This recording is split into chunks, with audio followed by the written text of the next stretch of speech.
સ્વાગત છે point of Bharat media TV પર સત્યની દરેક પળ।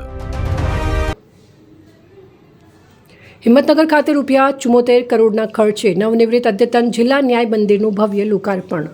નાયબ મુખ્યમંત્રી હર્ષ સંઘવી અને હાઈકોર્ટના ન્યાયમૂર્તિઓની ગરિમામય ઉપસ્થિતિમાં હિંમતનગરને મળી નૂતન ન્યાય સંકુલની ભેટ। સાબરકાંઠા જિલ્લામાં 10 વર્ષથી વધુ જૂના માત્ર 55 કેસો બાકી, નવી 18 અદ્યતન કોર્ટ દ્વારા નાગરિકોની સુખાકારીમાં વધારો થશે। સાબરકાંઠા જિલ્લાના હિંમતનગર ખાતે ₹74 કરોડના માતબર ખર્ચે તૈયાર થયેલા નૂતન જિલ્લા ન્યાય મંદિરનું ભવ્ય લોકાર્પણ નાયબ મુખ્યમંત્રી હર્ષભાઈ સંઘવીએ વર્ચ્યુઅલ માધ્યમથી જોડાઈ તકતીનું અનાવરણ કર્યું હતું, જ્યારે શિક્ષણ વિભાગના મંત્રી અને જિલ્લા પ્રભારી મંત્રી પ્રદ્યુમન વાજા, ગુજરાત હાઈકોર્ટના સિનિયર જજ એવાય કોગજે, સાબરકાંઠા જિલ્લાના એડમિનિસ્ટ્રેટિવ જજ હેમંત પ્રચ્છક હિંમતનગર ખાતે ઉપસ્થિત રહીને લોકાર્પણ કાર્યક્રમમાં સહભાગી બન્યા।